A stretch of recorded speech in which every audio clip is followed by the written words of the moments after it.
우리 시편 말씀 계속 나누고 있죠. 시편 오늘 우리가 42편 41편까지가 제1권이었고요 42편부터가 제2권입니다 42편부터가 제2권인데 한마디로 바벨론 포로로 끌려갔던 사람들이 포로로 끌려갈 때 빠짐없이 챙겨갔던 게 뭐냐면은 두루마리예요. 두루마리. 오늘 식으로 말하면 책이죠. 책. 이 책은요 이 나라의 정체성이다 하면서 다른 것들은 뭐 식량이야 뭐 굶겨 죽이지 않을 테니까 식량은 챙기지 않고 뭘 챙겨요? 두루마리를 꼭 챙겨가지고 바벨론까지 포로로 끌려온 거죠. 거기서 낮에는 그 중한 노동으로 시달리면서 그죠? 애굽의 이스라엘 백성들이 노예로 있었을 때 아주 중한 노역에 있었잖아요. 포로된 백성들을 누가 가만히 놔주기나 합니까? 낮에는 엄청나게 큰 공사 현장에서 아버지들을 어머니들 그냥 정신 쏙 빠지게 그냥 모질게 부려먹고 그럼 저녁에 해진 다음에는 어떻게 도망갈지도 모르니까 자기들이 통제가 안 되니까 해가 뉘어뉘어 질 즈음에 이제 돌려보내는 거죠. 그럴 때 강가로 이렇게 데려가가지고 씻기고 그 다음에 집으로 들여보내는 그때 뭐 이런 저런 이 행사가 다 끝난 다음에 저녁에는 피곤하지만 그럼에도 불구하고 나의 정체성을 잊지 않기 위해서 이들이 아버지들이 따로 모여요. 그래서 성경을 읽고 그리고 그 정말로 읽다가 마음이 감동이 되고 이것은 정말로 확실한 그 다윗의 기록이다. 이것은 확실한 솔로몬의 기록이다. 이런 어떤 프리마리한 확실한 그 소스라 그러죠. 이런 것들이 나타나면은요 그걸 편집을 했어요. 시편도 그런 편집 과정을 거쳤는데 첫 번째로 확실하다라고 편집했던 것이 1권이 된 거예요. 또 두루마리를 갖다 다 이렇게 모아가지고 읽다 보니까 이것 또한 확실히 검증될 수 있다. 그래가지고 또 모아놓은 게 2권이 된 거고요. 그렇게 5권까지 나오잖아요. 그게 편집이 5차에 걸쳐서 이루어졌다는 것을 얘기하는 거죠. 2차 편집된 2권 제일 먼저 나오는 시가 42편인데 여기 누구의 시라고 나오죠? 고라 자손의 마스길. 그 마스길은 이제 여러분 잘 아시죠? 마스길은 무슨 뜻이라고요? 교훈시다. 그죠? 교훈. 인도자를 따라 부르는 노래. 자, 우리 한번 같이 읽어보겠습니다. 시편 42편 1절부터 3절까지 말씀.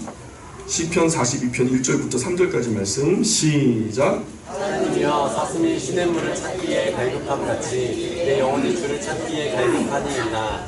내 영혼이 하나님 곧 살아계신 하나님을 닮아가니 내가 어느 때에 나아가서 하나님의 얼굴을 배울까. 사람들이 종일 내게 하는 말이 네 하나님이 어디 있느냐 하오니 내 눈물이 주야로 내 음식이 되었도다. 예. 그래서 2차로 편집된 2권에서 제일 먼저 나오는 시가 고라 자손의 마스길. 여러분 고라는 우리가 잘 알기로 좋은 사람이에요? 나쁜 사람이에요? 고라가 어감이 좀 안 좋잖아요. 그죠? 꼬랑내 날 것 같고. 고라 나쁜 사람이에요. 고라는 모세가 이 출애굽한 이스라엘 백성들을 리더하고 가는 것이 왜 너만 대장하냐? 왜 너만 대통령하고 너만 왕하냐?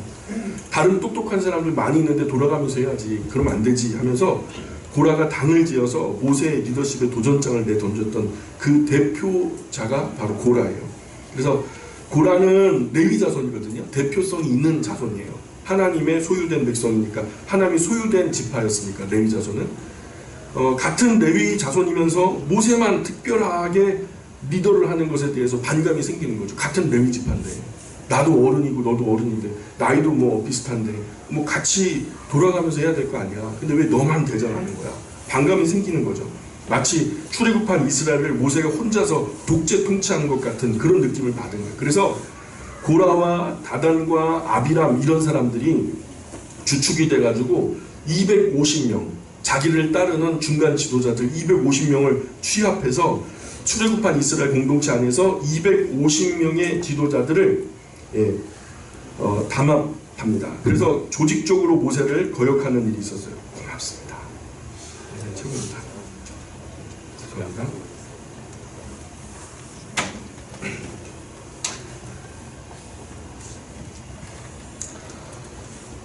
네, 그래서 이 거역하는 세력의 지도자가 누구였다고요? 고라, 그죠? 고라. 이 고라당의 반역이 민수기 16장에 기록되어 있어요. 16장 1절부터 쫙 펼쳐지는데 결국 그들이 어떻게 돼요? 땅이 입을 벌려서 250명이 산채로 그냥 다 묻혀져 버리는.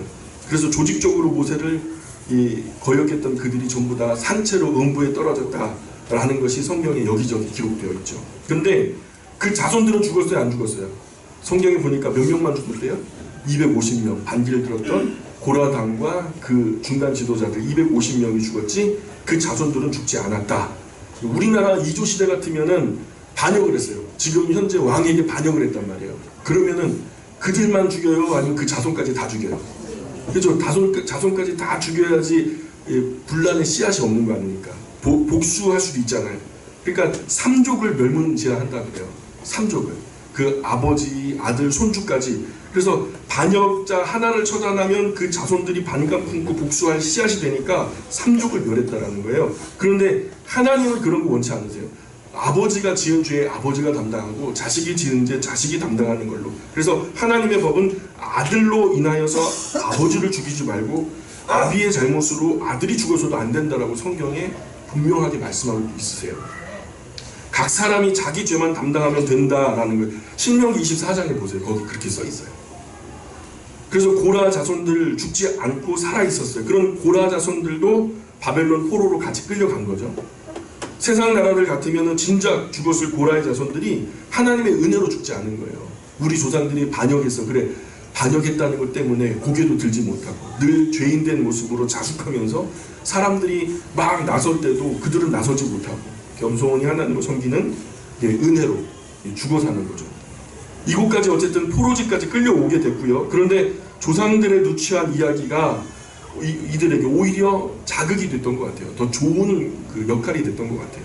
우리도 사실은 한때는 총회에서 신사참배를 갖다가 미풍양속의 일환이다. 그래갖고 물론 로마 카톨릭이나 불교에서는 이미 먼저 받아들였고 나중에 정말 막 핍박을 하고 감옥에 가두고 심지어는 죽이기도 하니까 뭐 그 핍박에 못 이겨가지고 총회에서 신사참배를 갖다가 인정을 해버린 거예요.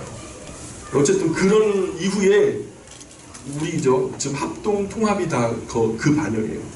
그 부분에 대해서 무슨 말이 나오면요 합동이건 통합이건 거기서 갈라져 나온 사람들이건 간에 고개 푹 숙이고 아무 말 못하는 거예요. 자기 조상이 그랬지만 우리 조상이 그랬지만 그걸 어떻게 할 수가 없어요. 그래서 많은 분들이 그래요. 목사님 무슨 장로교는 이렇게 잔가지가 많습니까? 그래요. 여러분 잔가지가 많은 게 나쁜 거예요? 목사님 한 300 몇십 갈래로 갈라졌다면서요? 여러분 그게 나쁜 거예요? 저는 그렇게 나쁘다고 보이지 않거든요. 저 길에 가서 큰 아름드리 나무를 보세요. 그 나무를 볼 때에 우리가 보지 않아도 알 수 있는 게 있어요. 그 뿌리가 어떻게 됐을까요? 한 줄기가 하나만 있을까요? 뿌리의 줄기가?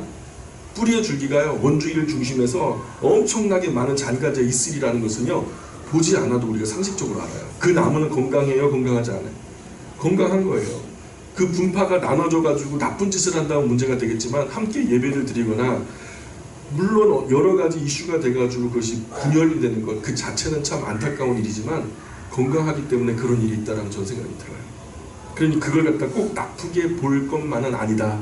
잔가지가 많으니까 건강하다라고 하는 반증이 될 수도 있겠다라는 생각이 들어요. 그러니까 앞으로 누군가 너희들 뭐 교회는 이렇게 자꾸만 갈라지냐? 그러면 여러분 어떻게 해요? 그분들을 끌고 어디로 가요? 길가에 숨겨진 큰 아름드리 나무 앞으로 가는 거예요. 아셨죠? 예, 선생님 이 나무의 뿌리가 줄기가 하나만 있을까요? 그럼 예끼 이 사람 무슨 하나만 있냐고 엄청나게 많지. 거 보세요. 건강한 나무는 그렇게 뿌리가 잔가지가 많은 법입니다. 하면서 여러분 그럴 수 있잖아요. 로마 카톨릭이 뿌리가 여러 개예요. 불교가 여러 개 조금 있긴 하지만 사실 우리에 비할 때가 몇 대죠. 우리가 훨씬 더 건강하다는 얘기예요. 흉내내는 사람들도 많아. 이단자들이 어디서 많이 나와요. 가치가 없으면 이단 나오지도 않거든요.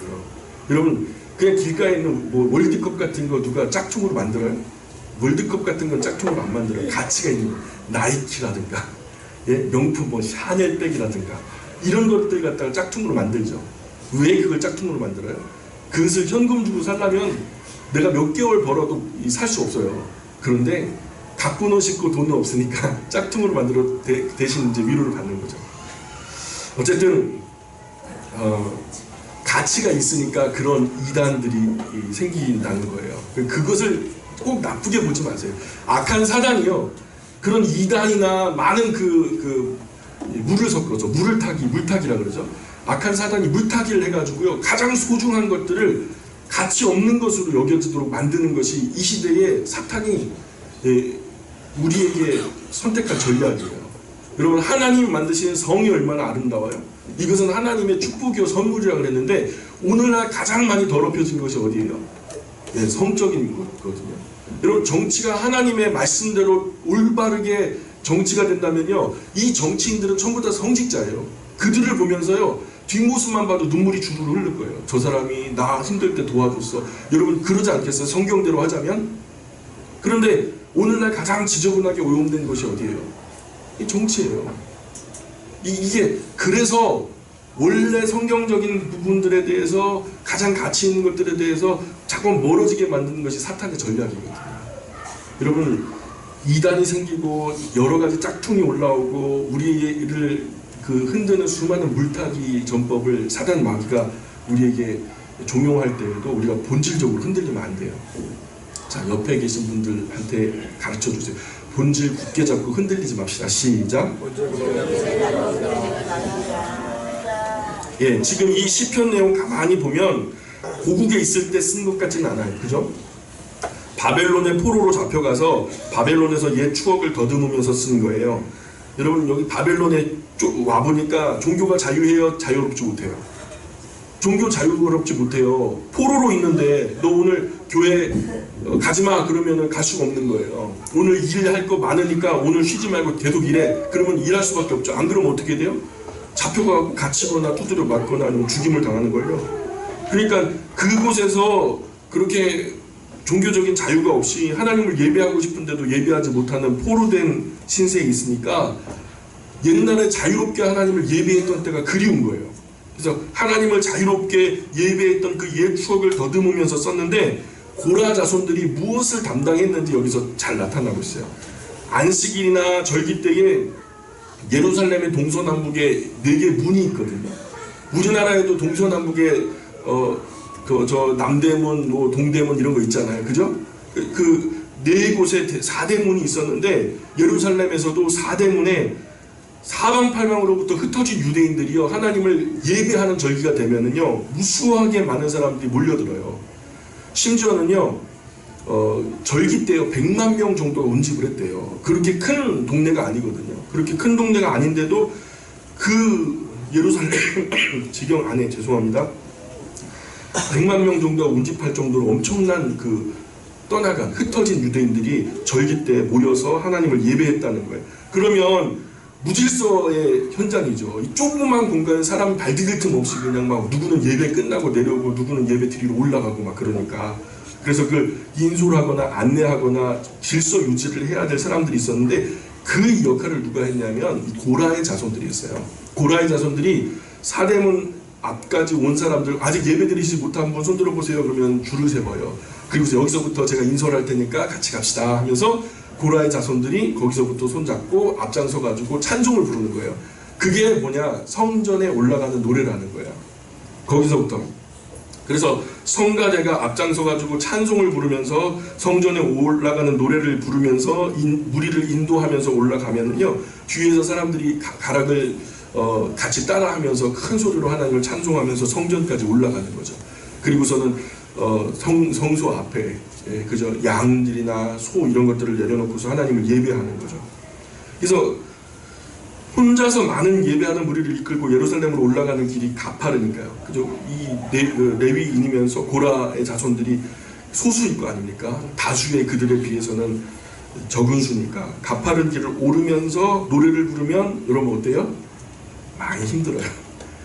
여러분 한번 보세요. 등산하면서 노래 불러보셨어요? 그 정도로 가파르거든요. 그 동네가 많이 가파라요. 저 사해 부근 여리고는요 마이너스 300m예요. 사해는 마이너스 400m 해발로 치면은.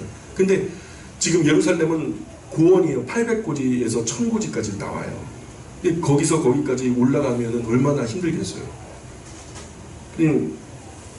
가파른 길 많이 힘든데, 그래서 누군가 한 소절을 부르면 숨이 차니까 그 사이에 누군가가 쉬고 있다가 그 사람이 한 소절을 부르는 게 끝나면 뒤를 이어서 그 사람이 연이어 받아가지고 또 한 소절을 부르면서, 그래서 주거니 받거니 주거니 받거니. 예. 우리나라에도 그런 타령 같은 거 있잖아요.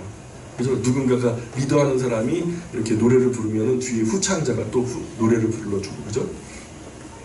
그래서 하나님을 섬기려고 사방팔방으로 모이던 그 시절의 아름다운 풍경, 그렇게 성전으로 수많은 사람들을 예배드리기 위해서 인솔하고 하나님을 찬송하는 성전에 올라가는 노래를 부르면서 그렇게 아름답게 하나님을 북적북적하면서 막 멋지게 하나님께 예배했던 그 아름다운 풍경을 추억하는 거죠. 그런데 이 아름다운 풍경을 추억하는 상황이 어떤 상황인가 하면은 바벨론의 포로로 잡혀가 있는 상황이잖아요. 아까도 말씀드렸듯이 억지로 포로된 그곳이 얼마나 서럽고 슬픈 자리였겠어요. 예? 그런 이스라엘 백성, 바벨론 사람들 놀리고 조롱하고 학대하고, 예, 무시하고, 너희 하나님 어디 있어? 너희 하나님이 있으면 너희가 여기 잡혀왔겠어? 조롱하잖아요. 그죠? 야, 너희 하나님 별거 아니야. 우리한테 졌잖아. 너희 하나님이 진 거야. 우리 바벨론의 신이 최고야. 너희 하나님은 아무것도 아니야. 그러니까 이스라엘 백성들은 그 말이 맞거든요. 또 할 말이 없어요. 눈물만 줄줄 흘리는 거죠. 괜히 하늘만 쳐다보고 손가락만 빠는 거예요.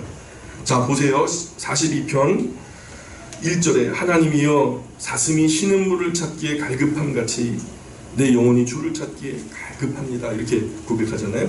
이렇게 목마르게 하나님을 찾는 이유가 여러 가지 있었겠지만 첫 번째는 나라가 망한 거예요. 하나님, 그죠? 지금 나라가 망한 거 아니고 우리 일제시대 때 무수한 그리스도인들이 하나님께 무릎 꿇고 울며 불며 밤이고 낮이고 소나무 뿌리 뽑고 막 그랬잖아요. 나라가 망한 거예요. 이스라엘의 나라가 망한 거예요. 두 번째는 이방 나라로, 망한 것도 서러운데 이방 나라로 포로 끌려왔단 말이에요. 이 나라에서 그냥 그대로 이 나라 이런 서름 당하는 것도 서럽지만은 여기서 억지로 뿌리채 뽑혀서 일본에서 살게 됐다고 생각해 보세요. 얼마나 서러워요. 고향 땅이 그리워지지 않겠어요. 세 번째로 그곳에서 과거 평안했던 고국 하늘 아래 명절마다 하나님을 거룩하게 섬겼던 그 아름다운 때가 생각이 나는 거예요. 아, 그때는 이랬는데 하면서 자신들은 하나님을 예배하러 온 사람들을 인도하면서 함께 찬송 부르면서 성전으로 올라가던 그때가 사무치게 그립다는 거예요. 그래서 사슴이 신음물을 몹시 갈급하게 찾는 것처럼 우리도 하나님을 그렇게 아름답게 예배했던 그 날들을 찾기에 내가 갈급합니다 하면서 하나님, 나 하나님께 자유롭게 예배하고 싶어요. 그날 그 아름답게 예배했던 그때가 너무너무 그립습니다 하는 고백이죠.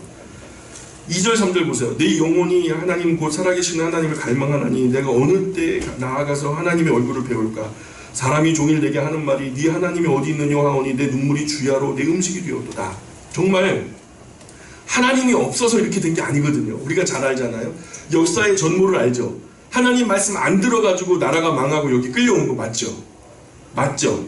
예.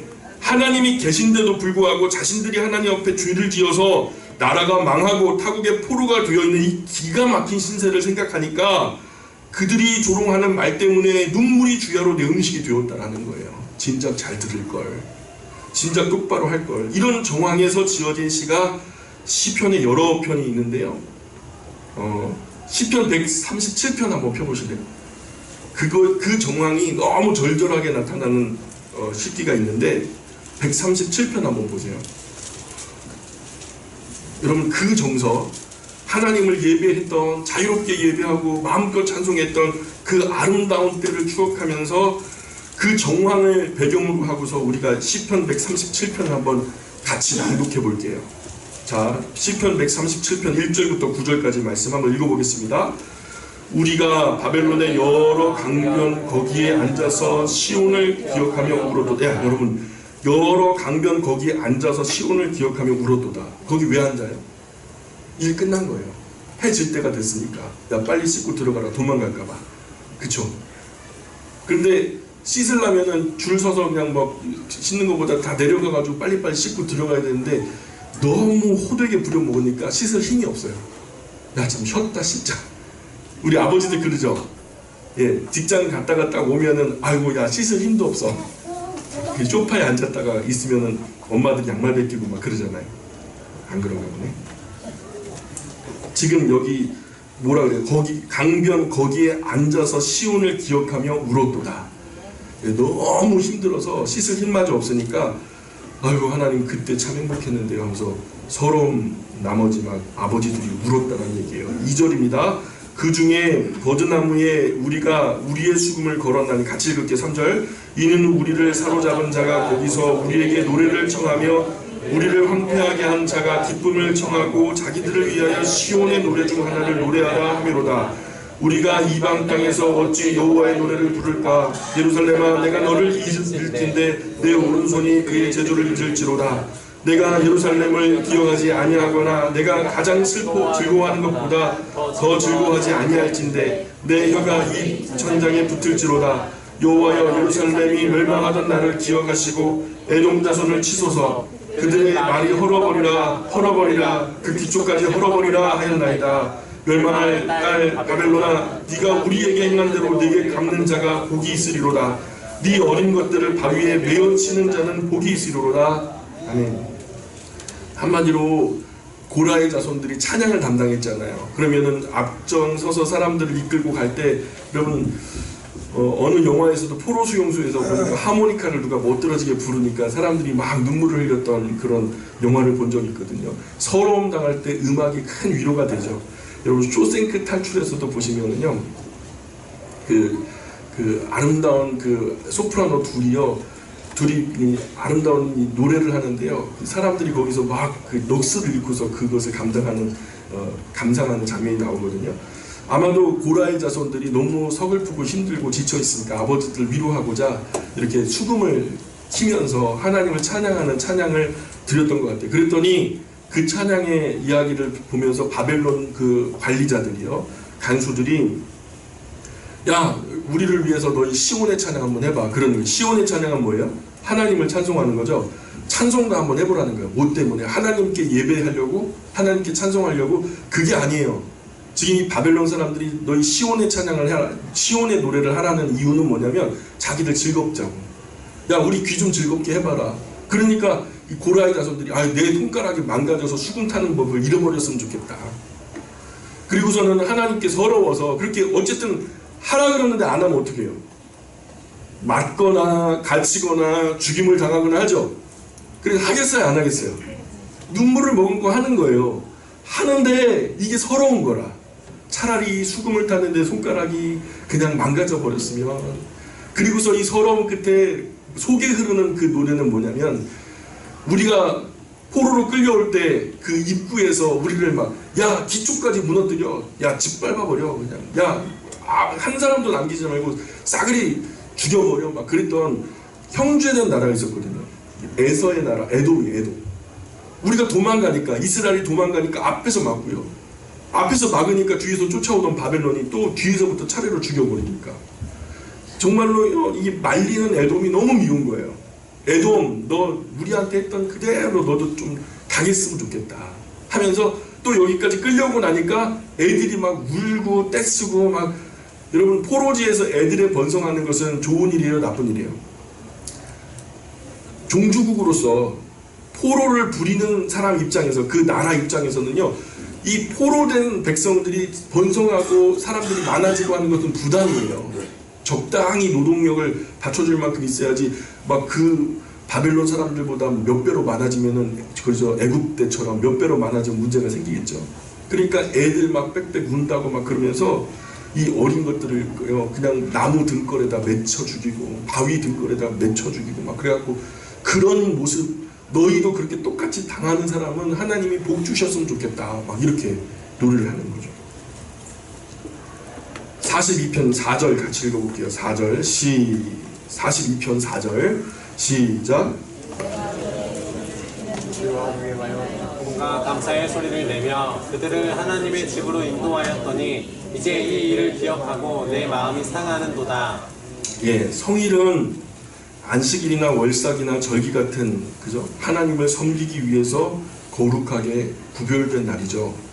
하나님께서 지켜주셔서 평탄했던 날들, 그 속에 하나님의 성의를 지키려고 사방에서 모여오는 수많은 무리들을 인도해서 하나님의 성전으로 그들을 인도하여 올라가면서 노래하고는 했었는데, 그렇게 하지 못하고 이방에 끌려 나와서 지금 조롱당하고 있으니까 그 일을 생각하면 내 마음이 상처를 받는다, 내 마음이 상한다라는 말이에요. 5절도 같이 읽어볼까요? 시작. 그가 어찌하여 낙심하며 어찌하여 내 속에서 불안해하는가. 너는 하나님께 소망을 두라. 그가 나타나 도우심으로 말미암아 내가 여전히 찬송하리로다. 예, 이제 여기서 이렇게 서럽게 죽어가는구나 생각하니까 자꾸 낙심이 되는 거예요. 뭐 풀려날 수 있는 뭐 이렇게 희망이라는 게 없어요. 고국의 연통을 통해서 알아보니까 거기서 우리를 구원하러 올 사람이 없어요. 거기도 이미 다 황무하게 변해버렸대요. 결국 바벨론에 끌려온 사람들은 자기들밖에는 희망이 없는데 자기들의 모습을 보니까 희망이 있어요, 없어요?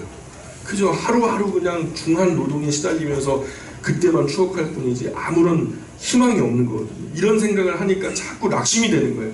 여러분, 이렇게 마음이 약해질 때마다 스스로를 추스르고 스스로를 위로하고 격려하는 거예요. 아무도 위로하거나 격려해 줄 이가 없으니까. 누가 서럽다고 막 울어도 내 눈물 닦아줄 사람이 없으니까. 그래서 42편 6절 같이 읽어보겠습니다. 42편 6절 시작. 내 하나님이여, 내 영혼이 내 속에서 낙심이 되므로 내가 요단 땅과 헤르몬과 미살산에서 주를 기억하나이다. 예, 헤르몬과 미살산은, 헤르몬산 여러분 아시죠? 헐몬산이라고 성경에서는 헐몬산이라고 기록되고 있는데, 헤르몬산은 갈릴리 호수에서 북쪽에 있어요. 그 헤르몬산에서 녹은 만년설의 물이 흘러내려와서 메롬이라는 호수에 채워지고요. 메롬이라는 호수가 넘쳐 흐르면서 그게 갈릴리 호수에 채워지고, 갈릴리 호수에서 넘쳐 흐르면서 요단 강줄기가 되는 거예요. 요단 강줄기 끝에 보면은 사해로 들어가죠. 근데 그 헤르몬산이 해발 고도가 2814m, 여러분 북한에 있는 백두산이 2750m, 750m예요. 2750m. 근데 2750m보다 2814m가 더 높죠? 우리나라 백두산보다 조금 더 높아요. 1년 중에 절반은 다 눈에 덮여 있고요. 근데 이 미살산이라는 거 그 뒤에 병행해서 나오죠. 여러분, 이 미살산은 헤르몬산과 따로 있는 산이 아니에요. 헤르몬산 기슭에 정말 아름다운, 여러분 우리도 설악산 중에서 정말 예쁜 봉우리가 몇 개 있죠. 그런 것처럼 헤르몬산에서도 예쁘기로 소문난 몇 개의 봉우리가 있는데 그 중에 하나가 미살산이거든요. 자, 7절부터 보세요. 7절부터 주의 폭포 소리에 깊은 바다가 서로 부르며 주의 모든 파도와 물결이 나를 휩쓸었나이다. 낮에는 여호와께서 그의 인자하심을 베푸시고 밤에는 그의 찬송이 내게 있어 생명의 하나님께 기도하리로다. 내 반석이신 하나님께 말하기를 어찌하여 나를 잊으셨나이까. 내가 어찌하여 원수의 압제로 말미암아 슬프게 다니나이까 하리로다. 내 뼈를 찌르는 칼같이 내 대적이 나를 비방하여 늘 내게 말하기를 네 하나님이 어디 있느냐 하도다. 바벨론 사람들이 늘 조롱하면서 막 채찍질하고 막 우리를 힘들게 하고 그러면은 막 고개를 빳빳이 들고 막 반항도 하잖아요. 그러면은 그때마다 야, 네 하나님 어디 있어? 주무시냐? 놀러 가셨냐? 옛날에 엘리야가 바알과 아세라 목상 850명을 향해서 야, 더 크게 불러봐라 하면서 막 조롱했던 것처럼 지금 바벨론의 사람들이 이스라엘 백성들을 그렇게 조롱한다는 거예요. 11절도 같이 읽어볼까요? 11절 시작. 내 영혼아, 내가 어찌하여 낙심하며 어찌하여 내 속에 불안하여 하는가. 너는 하나님께 소망을 두라. 나는 그가 나타나 도우심으로 말미암아 내 하나님을 여전히 찬송하리로다.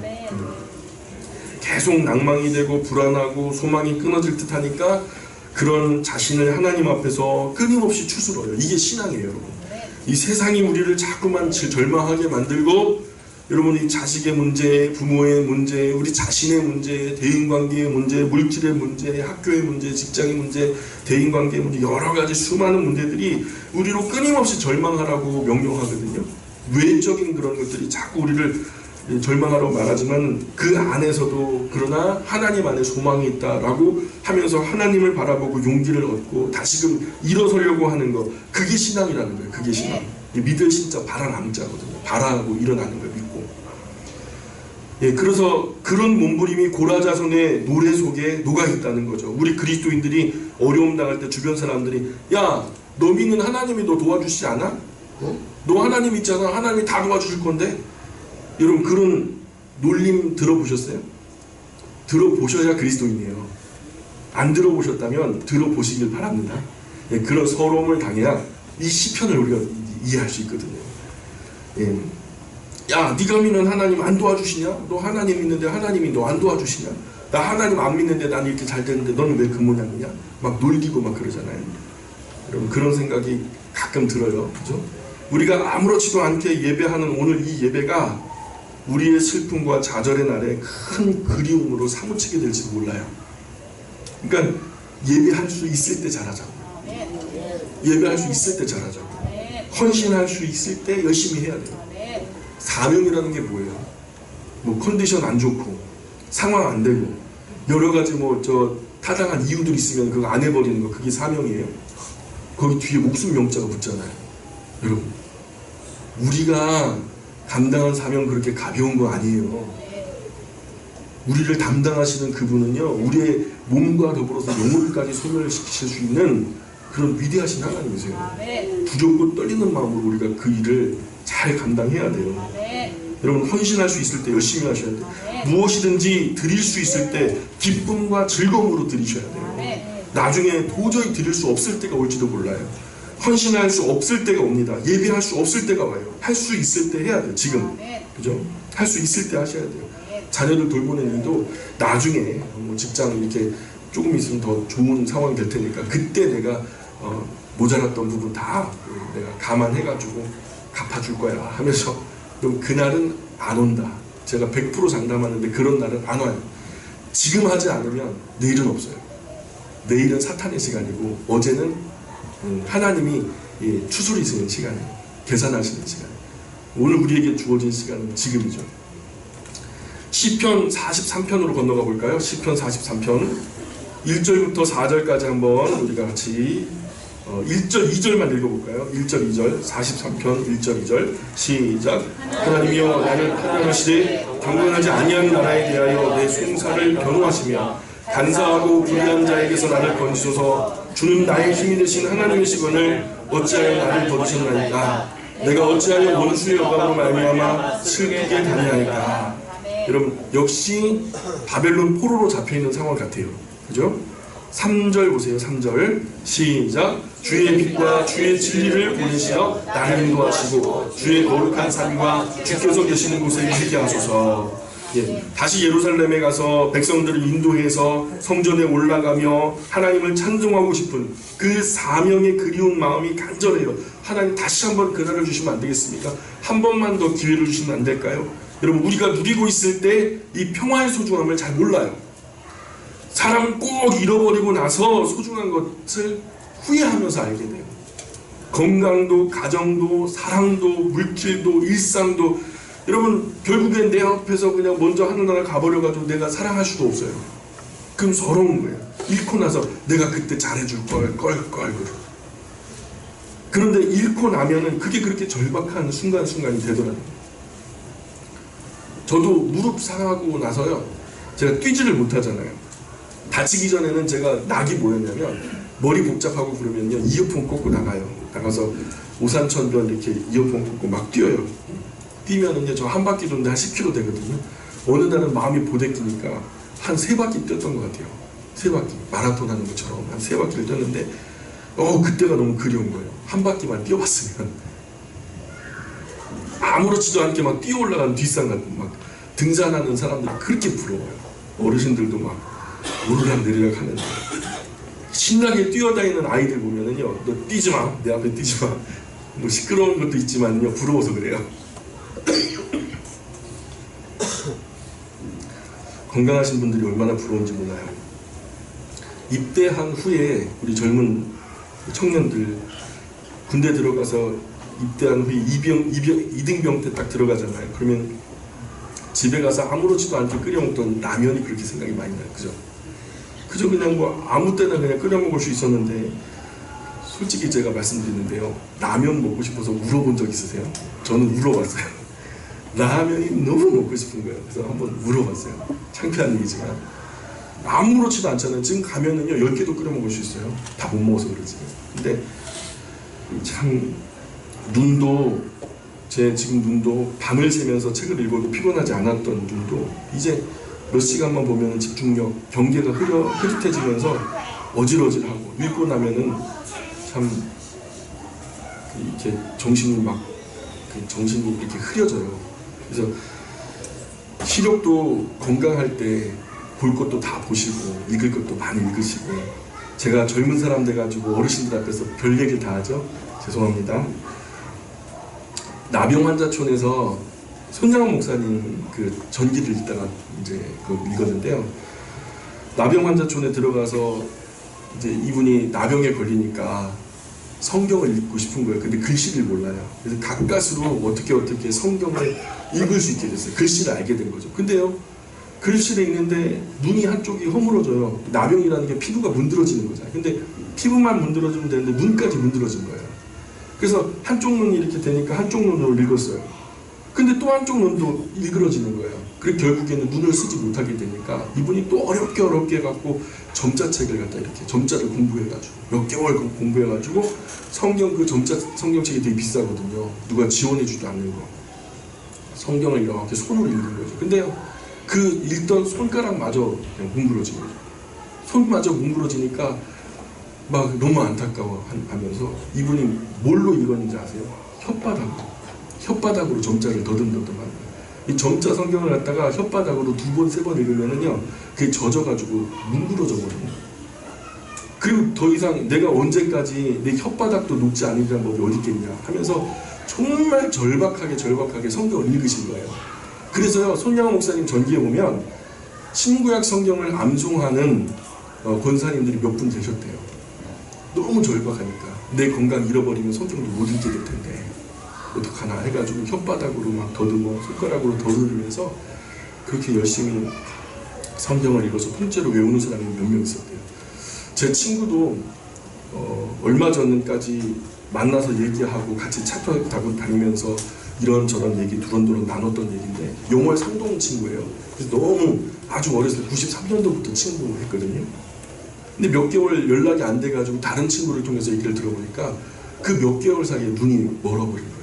안압이 찼는데 망막이 박리가 되면서 어떻게 문제가 생겼다는데 눈의 시력이 사라져 버렸다는 거예요. 이제 40대 시작됐는데 아이들도 중학교 2학년 그리고 갓난쟁이 둘이 있어요. 이제 정말로 안타깝게 된 거죠. 그래서 지난주에 우리 교회 왔었어요.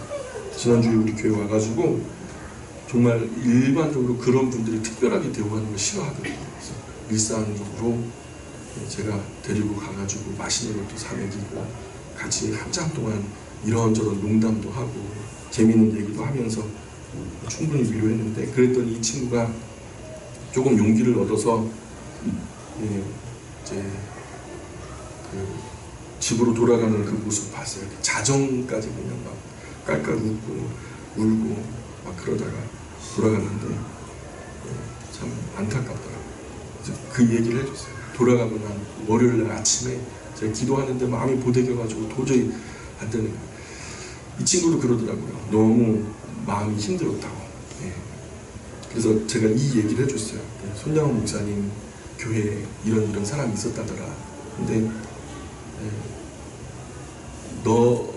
너에게 하나님께서 특별하게 사랑하시는, 누구나 그러지 않으니까요. 굉장히 특별한 사랑의 방법인 것 같다. 이렇게 생각하셨으면 좋겠다고. 그랬더니 많이 힘을 얻는 모습을 봤습니다. 여러분, 읽을 수 있을 때 읽고, 섬길 수 있을 때 섬기고, 행복할 수 있을 때 마음껏 행복하시길 바래요. 아이들도 칭찬해 줄 수 있을 때 마음껏 칭찬해 주시고, 아내와 남편 좋은 말, 사랑하는 말만 해도 시간이 짧은데 그런 말들 아끼지 말고 좋은 점 일깨워가지고 얘기 많이 해주시고 넘치도록 표현해 주시고, 지금 아니면 기회 없어요. 지금 아니면 기회 없어요. 닭살 돋는다고 에이 무슨 남자가 돼가지고 그런 말, 여러분 나중에 땅을 치면 후회한다니까요. 장로님 맞지요? 예, 맞아요. 43편 3절 같이 읽어보겠습니다. 시작. 주의 빛과 주의 증인을 보내시어 나를 인도하시고 주의 거룩한 산과 주께서 계시는 곳에 이르게 하소서. 다시 그렇게 하나님을 찬송할 수 있도록 하나님을 예배하며 섬기는 자리에 이르게 해달라고 기도하는 거죠. 이 기도가 응답됐는지는 몰라요. 뭐 거기에 대해서는 더 얘기를 안 하니까. 어쨌든 예루살렘에 다시 돌아가고 싶은 간절한 마음이 잘 표현된 거죠. 4절 보면은 그런즉 내가 하나님의 제단에 나아가 그의 큰 기쁨에 하나님께 이르리이다. 하나님이여 나의 하나님이여 내가 수금으로 주를 찬양하리이다. 그래서 큰 기쁨, 심하드기라는 단어인데 하나님을 섬김이 너무 기쁘고 행복한 거예요. 그게 너무 행복한 거예요. 여러분 뭔가를 하러 갈 때 너무 행복하고 기뻐서 막 하늘을 날 것 같은 그런 마음 가져본 적 있으세요? 지금 이 사람들, 이 고라의 자손들은요, 하나님을 섬기던 그 자리가 날아갈 듯 그냥 이렇게 기쁘고 최고의 기쁨과 즐거움, 그 모습으로 하나님을 섬길 수 있는 기회를 한번 달라고. 5절입니다. 내 영혼아 네가 어찌하여 낙심하며 어찌하여 내 속에서 불안해하는가. 너는 하나님께 소망을 두라. 그가 나타나 도우심으로 말미암아 내 하나님을 여전히 찬송하리로다. 여러분 그렇게 하나님을 큰 기쁨으로 예배하고 싶은 마음이지만 현실은 이상과 완전히 달라요. 그럴 수 없는 환경이에요. 그러니 마음이 약해지는 거죠. 그런데 그런 약해지는 마음을 내 안에 살아있는 소망의 신앙으로 자꾸 약해지지 않으려고 다짐하고 몸부림치는 거죠. 이게 신앙이죠. 현실 세계는 대체로 하나님의 말씀을 부정하죠. 우리가 하나님을 똑바로 믿고 싶어하는 그런 이상은 있어요.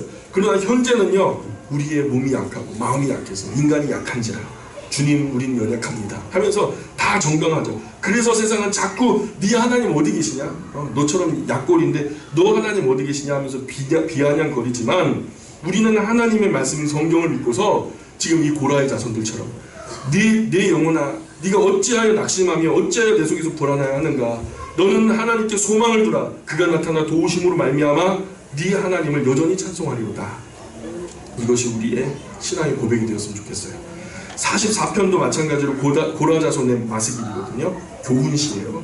인도자를 따라 부르는 노래. 1절 2절 같이 읽어볼게요. 시작. 하나님이여 주께서 우리 조상들의 날 곧 옛날에 행하신 일들을 그들이 우리에게 일러주매 우리가 우리 귀로 들었나이다. 주께서 주의 손으로 뭇 백성을 내쫓으시고 우리 조상들을 이 땅에 뿌리박게 하시며 주께서 다른 민족들은 고달프게 하시고 우리 조상들은 번성하게 하셨나이다. 그죠? 이스라엘 선택하시고 가나안의 땅에 머물고 있었던 7 족속을 쫓아내시고 자기 열조들이 그곳에서 얼마나 번성했는지 이들이 그 역사 교육을 통해서 잘 알게 됐다는 거죠. 3절부터 계속 보실까요? 3절부터 9절까지입니다. 그들이 자기 칼로 땅을 얻어 차지함이 아니요 그들의 팔이 그들을 구원함도 아니라 오직 주의 오른손과 주의 팔이 주의 얼굴의 빛으로 하셨으니 주께서 그들을 기뻐하시니 까닭이니이다. 하나님이여 주는 나의 왕이시니 야곱에게 구원을 베푸소서. 우리가 주를 의지하여 우리 대적을 누르고 우리를 치러 일어나는 자를 주의 이름으로 밟으리이다. 나는 내 활을 의지하지 아니할 것이라 내 칼이 나를 구원하지 못하리이다. 오직 주께서 우리를 우리 원수들에게서 구원하시고 우리를 미워하는 자로 수치를 당하게 하셨나이다. 우리가 종일 하나님을 자랑하였나이다. 우리는 하나님의 이름에 영원히 감사하리이다. 셀라. 그러나 이제는 주께서 우리를 버려 욕을 당하게 하시고 우리 군대와 함께 나아가지 아니하시나이다. 예, 그러니까 옛날 가나안 땅 차지했을 때 그렇게 하셨는데 그렇게 그들의 힘과 그들의 능력으로 세우신 것이 아니라 하나님의 팔과 능력으로 그들을 그렇게 강하게 하셨었는데 지금은 하나님께서 우리와 함께 나가지 않으시고 함께 싸워주시고 않으시고 우리가 이렇게 수욕을 당하게 내버려 두십니까? 하면서 말씀을 하는 거죠. 10절 11절 시작. 주께서 우리를 대적에서 돌아서게 하시니 우리를 미워하는 자가 자기를 위하여 탈취하였나이다. 주께서 우리를 잡아먹힐 양처럼 그들에게 넘겨주시고 여러 민족 중에 우리를 흩으셨나이다. 예, 그러니까 이스라엘 북왕국은 아수르에게 잡혀가죠. 뿔뿔이 흩어졌어요. 피가 섞여버리고. 남왕국은 바벨론에 의해서 다 죽임을 당하고 똑똑하고 뭔가 가치가 될 만한 사람들은 전부 다 포로로 끌려가가지고 지금 비참한 지경에 있을 때 이런 노래를 한 거죠. 12절 계속해서 읽겠습니다. 12절 시작. 주께서 주의 백성을 헐값으로 하시며 그들을 판값으로 이익을 얻지 못하셨나이다. 그죠? 하나님이 아무 소득도 바라지 않고 그냥 팔아 치워버렸다는 거예요. 이런 경우 있어요. 아이고 이 골칫거리 그냥. 야 여기 신경 쓰기 싫어 그래갖고 팔아버리는 거. 헐값에라도 팔아버리고 애물단지라고 하죠.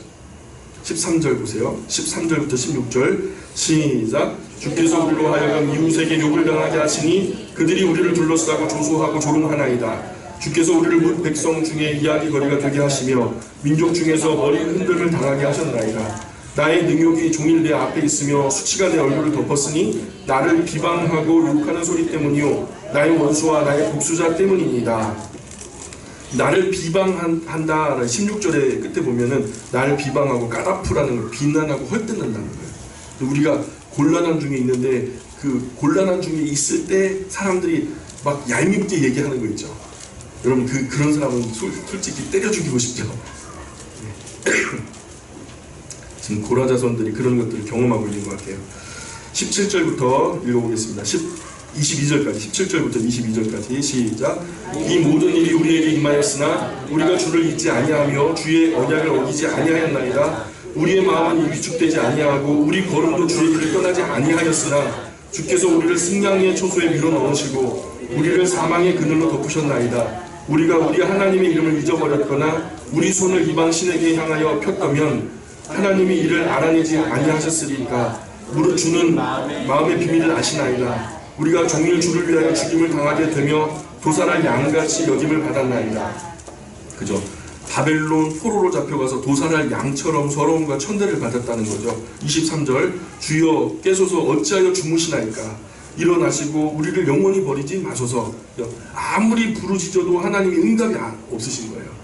불통하는 거예요. 하나님이 뭔가 좀 얘기해 주셔야 됩니다. 하나님 주무십니까? 하고 푸념하는 거죠. 이스라엘이 바벨론 포로된 고난의 날에 하나님께서 전혀 자신들을 살펴주지 않는 거예요.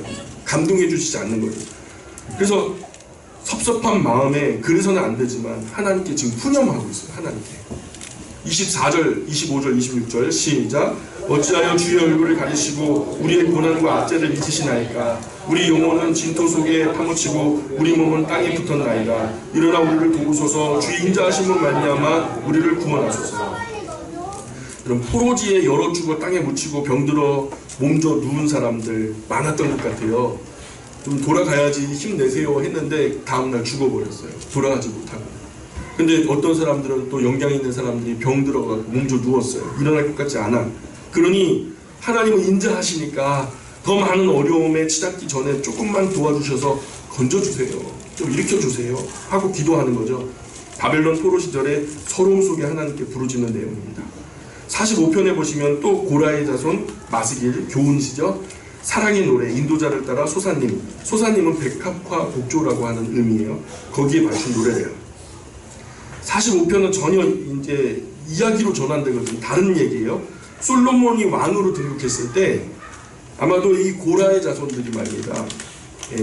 솔로몬을 찬양하는 찬양을 좀 이렇게 만들었던 것 같아요. 그 찬양이에요. 솔로몬이 왕으로 등극했을 때 그런 더불어 사랑의 노래라고 덧붙이죠. 인도자를 따라 소사님에 맞춘 것이라고 기록되어 있는데 백합과 곡조라고 우리나라로 보면 아리랑 곡조 뭐 이런 식으로 그 곡에 맞추어서 부르도록 운율을 맞추어 만든 노래가 바로 이 소사님입니다. 1절 보세요. 내 마음이 좋은 말로 왕을 위하여 지은 것을 말하리니 내 혀는 글솜씨가 뛰어난 서기관의 붓끝과 같도다. 나 글 잘 쓴다 이거죠. 나 좀 탁월한 글쟁이다. 좀 교만하죠. 왕은 사람들보다 아름다워 은혜를 입술에 머금으니 그러므로 하나님이 왕에게 영원히 복을 주시도다. 용사여. 여기 용사는 솔로몬이시여 그런 거예요. 칼의 허리를 차고 왕의 영화와 위엄을 입으소서. 왕은 진리와 온유와 공의를 위하여 왕의 위엄을 세우시고 병거에 오르소서. 왕의 오른손이 왕에게 놀라운 일을 가르치리이다. 왕의 화살은 날카로워 왕의 원수의 염통을 뚫으니 만민의 왕 앞에 엎드러지는도다. 하나님이여 주의 보좌는 영원하며 주의 나라의 규는 공평한 규이니이다. 왕은 정의를 사랑하고 악을 미워하시니, 그죠? 지도자는 항상 정의를 사랑하고 악을 미워해야 되죠.